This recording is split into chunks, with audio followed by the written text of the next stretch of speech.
Эзний хайр инрэл дуустдаггүй. Өршөөлт нь төгсгөлгүй. Өглөө бүр энэ нь цоо шиг. Таны итгэлт байдал юутай аваагаав. Хермоны шүүдэр өглөөний хөтөлбөр эхэлж байна.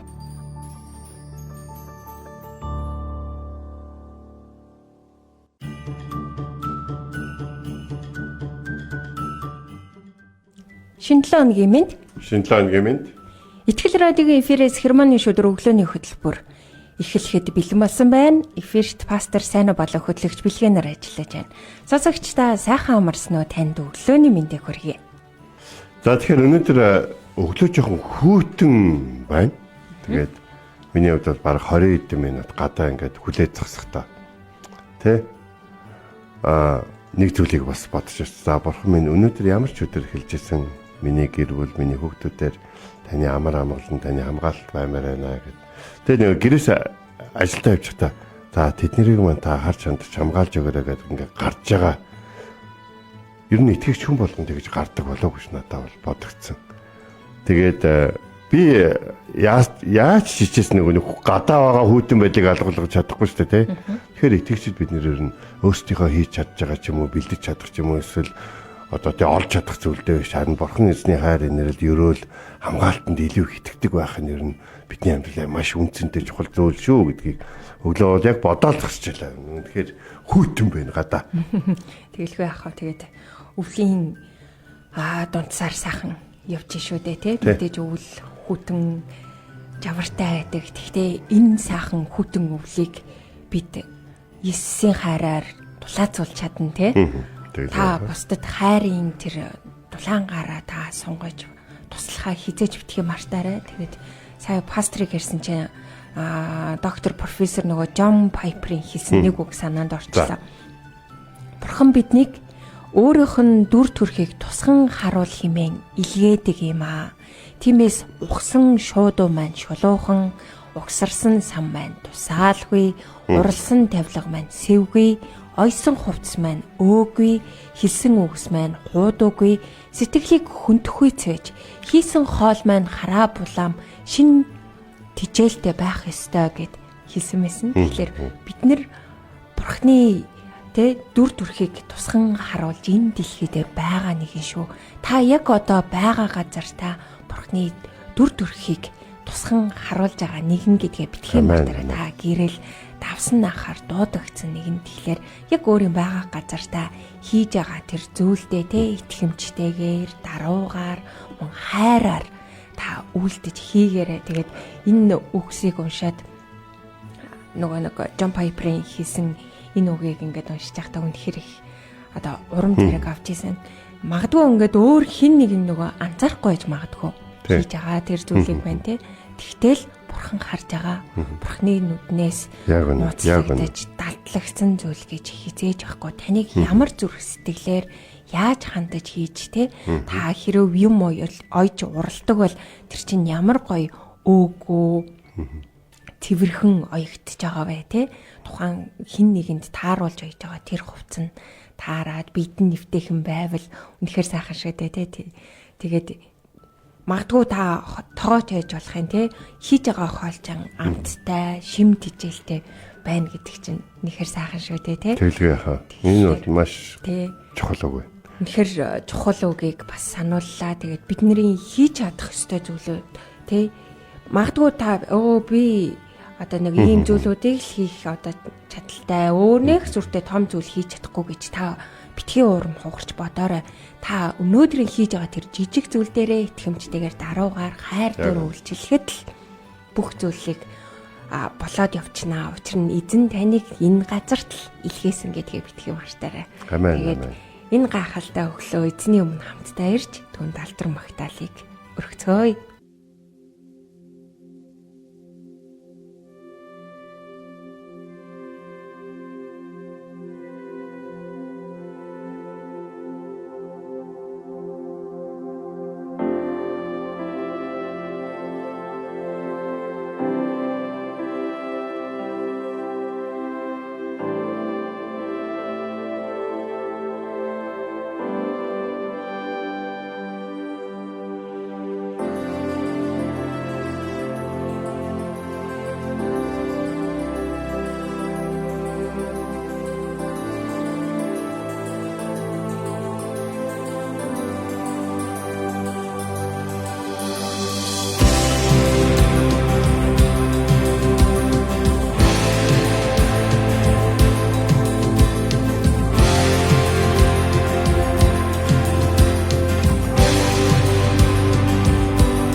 Ухцэлбэрлийг минь сонсож хувь тавиланг минь та өөрийнхөө замаар дагуулж Бурхны хүү Христ Есүс хамгаас эрхэмдээд эзэн таны ярун замыг даган амьдрий би Есүс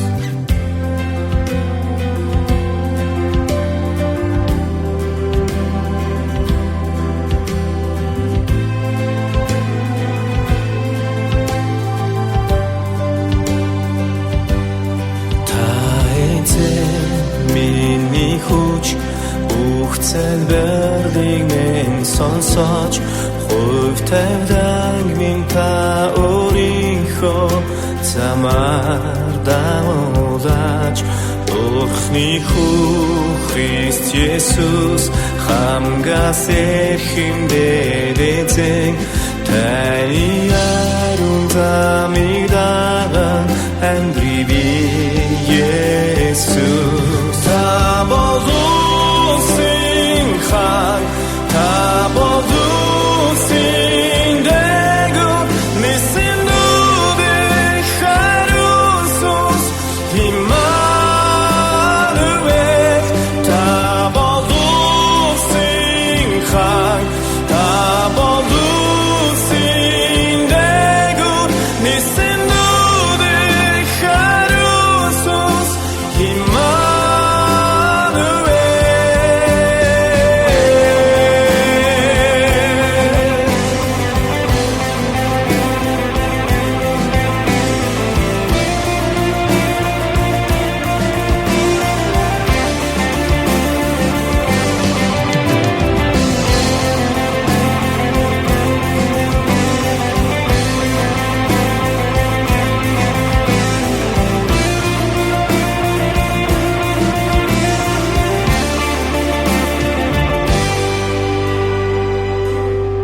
Итгэнжид улхурах мөнхөд хаанчлагч таны амлалтууд бүдүүнэн гэж битгнэ гүмдалах та хуван абулсуудыг нүлгэгч замын зажорын үгээр намайг дагуулна та болусын хаан та болусын дээгүүр нисэн нүдээ хариусус Иммануэль та болусын хаан та болусын дээгүүр нисэн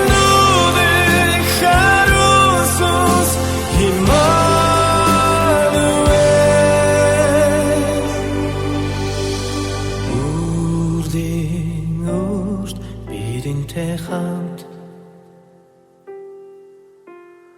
урд бидэнтэй хамт урд бидэнтэй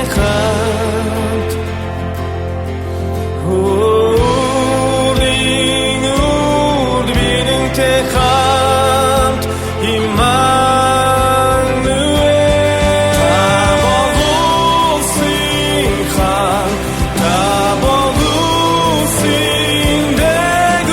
Listen to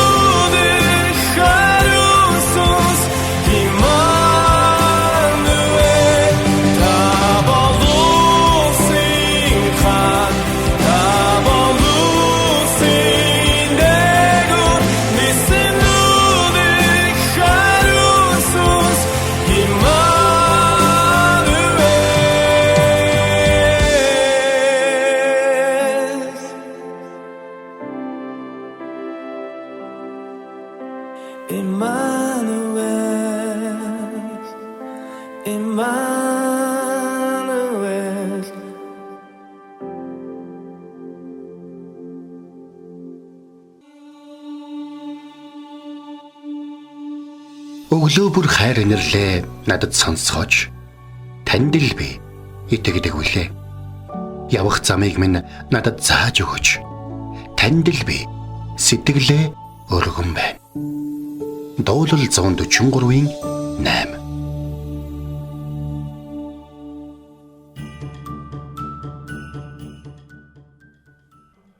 За бид нар өнөөдөр хамтдаа Исая номын 9-ийн 6 маш гайхалтай ишлэл байдаг л да.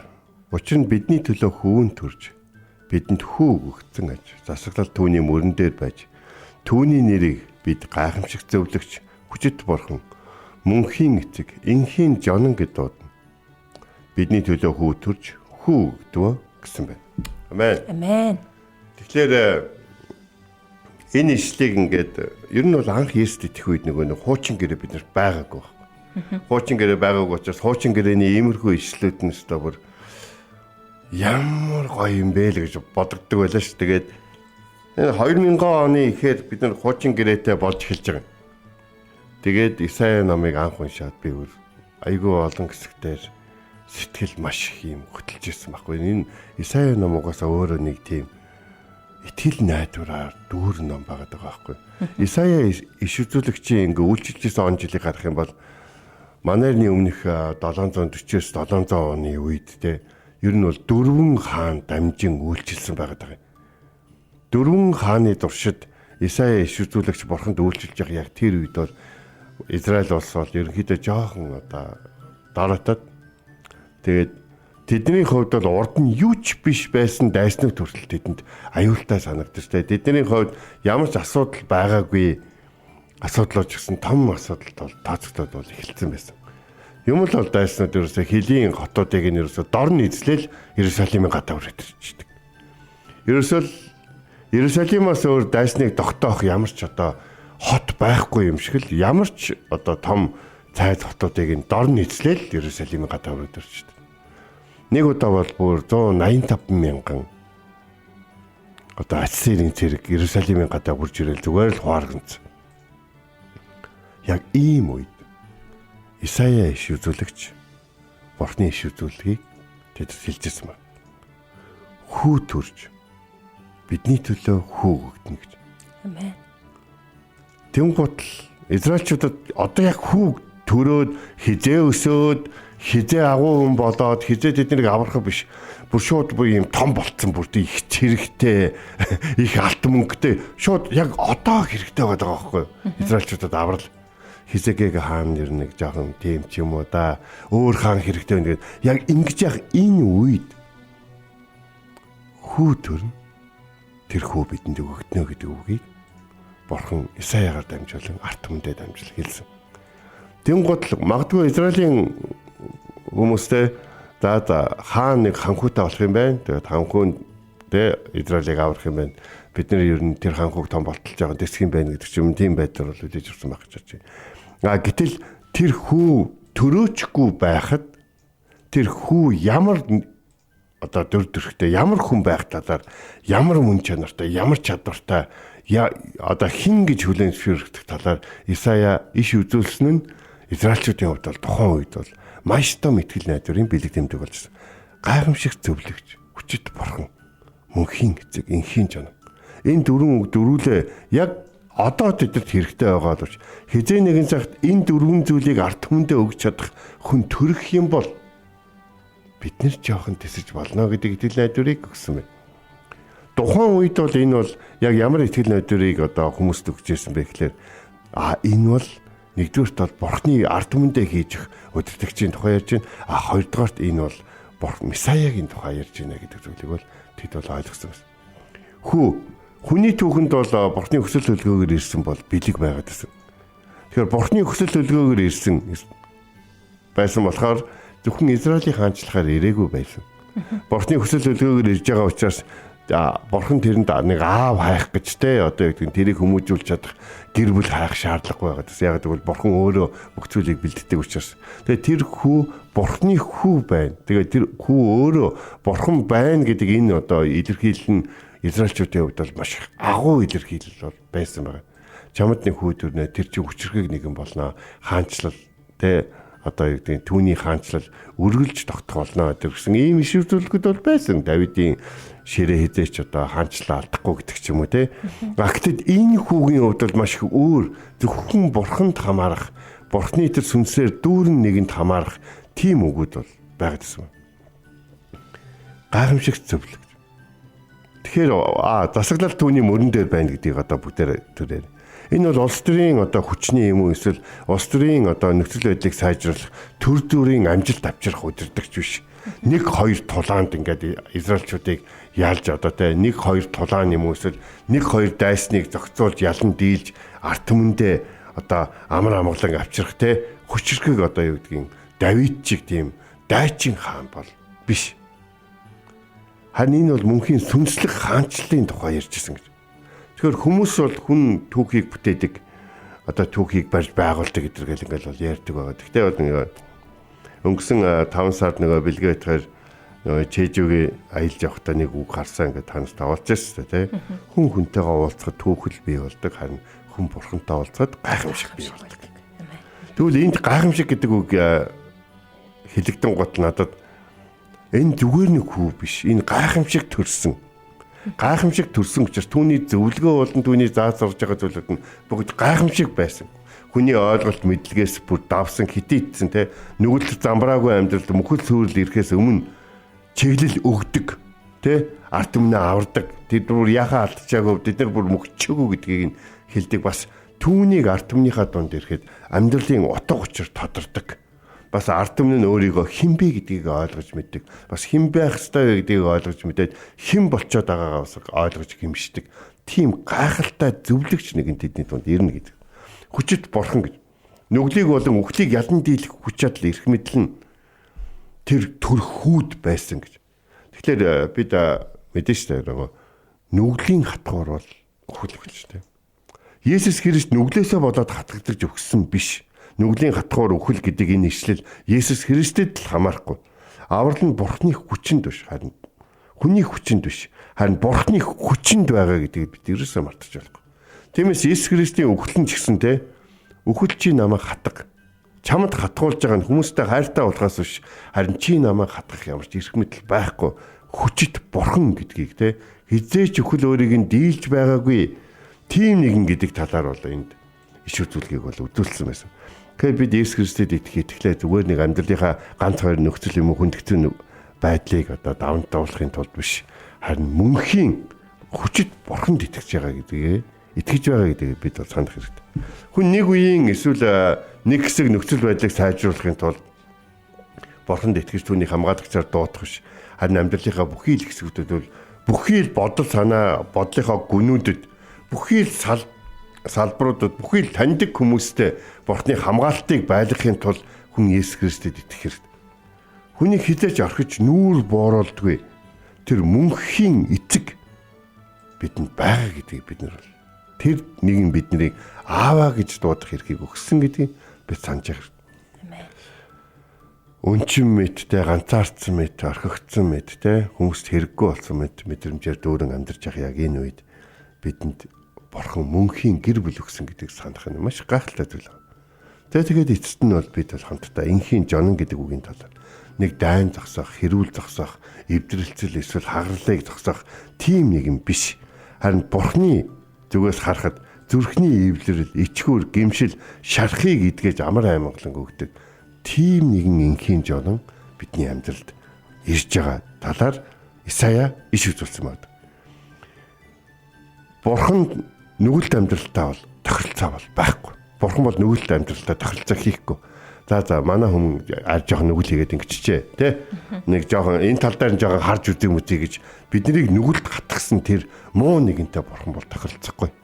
Харин муу нэгэнт бид буруу зүйл хийсэн учраас үүрэг хариуцлагыг нэхэх үед харин бидний өмнөөс өөрийнхөө Есүс Христийг өгч тэр жонон бидний өмнөөс дагалгавар хадагдан алгадсан гэдгийг алгадна гэдгийг Исая тэр үед буюу Есүс Христийг төрөхөөс одоо 700 жилийн өмнө ишүүлсэн байгаа. Есүсийн үүрэн одоо ингээд Есүсийн үүрсэн хайр уучлалын гэрээгээр дамжуулаад нүглийн үр ялт төлөгдөж уучлагдсан гэдгийг санаж явах хэрэгтэй. Та хийж чадсан юм байхгүй. та хийх гэж оролдох тусам юмд орооцолдож одоо юмд одоо юу гэдгийг те барьцаалагдаж юмд одоо унгаагдаж одоо буруутгагдаж те арга олохгүй хүнд хэцүү нөхцөл байдал байсан. Харин Есүс Христэд итгэх үед бол тэр нэгэн гайхамшигт зөвлөгч хүчит борхон мөнхийн эцэг энхийн жоног бидний амьдралд ирнэ. Бидний амьдралд оршиж бидэнтэй хамт байж Исаягийн тэр иш үзүүлсэн бүхэн үнэхээр Бурхны хүсэл төлөвлөгөө байсан гэдгийг яг одоо яг энэ цагт Монголд энэ нэвтрүүлгийг сонсож байгаа таны амьдрал дээр бас яг тэр иш үзүүлгийн дагуу биелнэ гэдэгт бид итгэж байна. Таач бас итгээрэй гэж.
Өнөөдөр бид нэр үгийн цагаараа Исая номын 9-р бүлгийн 6-р ишлэлээс суралцлаа.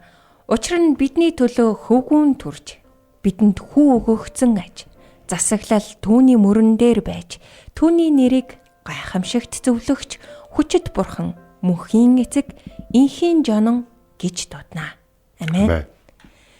Христ мэндэлсэн баяраар та юуг хайж байна вэ? Яг энэ цаг үед та юуг хайж эрэлхийлж байна вэ? Магадгүй танд хүнд хэцүү шийдвэрийг даван туулахад гайхамшигт зөвлөгч хэрэгтэй байж болох юм. Магадгүй та өөрийгөө дууссан мэт бодож хүчит бурхныг хайж айж болох юм. Магадгүй та Христ мэндсэн баяраар гэр бүлийнхэнтэйгээ хамт байх боломжгүйч танд мөнхийн эцэг хэрэгтэй байж болох юм. Эсвэл магадгүй таны бодлоод дайнд игдэж байхад инхийн жон нь танд хэрэгтэй ч яж мэднэ. Бурхан бидэнтэй хамт байхаар ирсэн. Одоо хүртэл хамт байгаа мөн дахин ирэх болно гэдгийг та санаарай.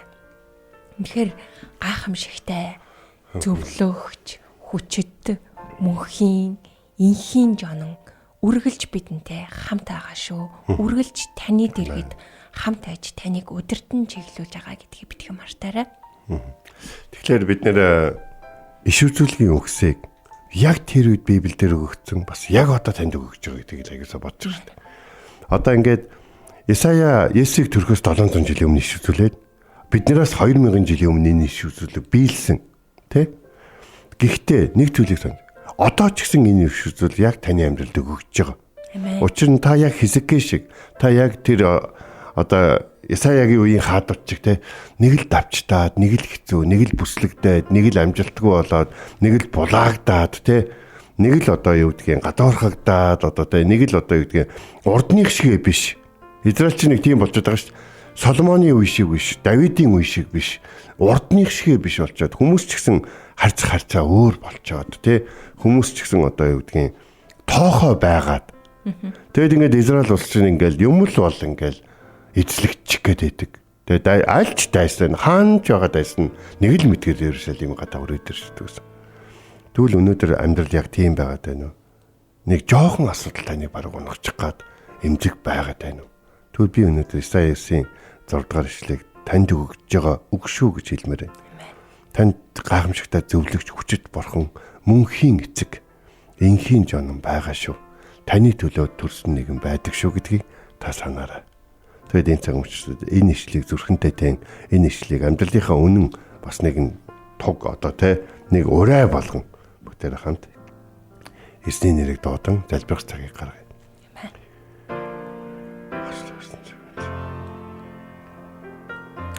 Орчирсан цаг бүтээсэн эзэм минь танд баярлалаа. Бидний төлөө хүүгээ өгсөнд танд баярлалаа. Таны хүүг өөрийнхөө төлөө төрүүлж, өөрийнхөө төлөө загалмайдаар өгөх, загалмай руу явуулах ямар ч эрх бидэнд байхгүй. Бид танаас ийм зүйлийг гуйх, ийм зүйлийг зүрхлэх тийм эрх биднэрт байхгүй. Бид нар таны төлөө хийсэн зүйл болон бид нар таны хүүг өөрийнхөө өмнөөс загалмайдаар өгөх тийм гавья байгуулаагүй. Харин ч бид гим нүглийн дунд амьдарсан учраас тэр загалмайдаар хатагдан алдагдах болсон. Харин ч бид мөхлийн замаар яваад байсан учраас та хүүгээ бидний төлөө өгсөн.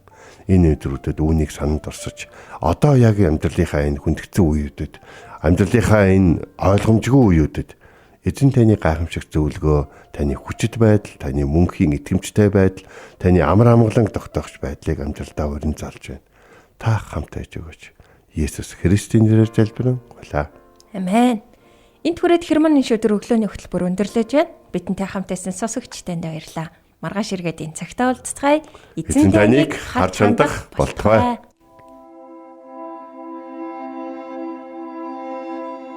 Эзэн зүрхийг чинь Бурхны хайр ба Христийн төвчөрт чиглүүлэх болтугай.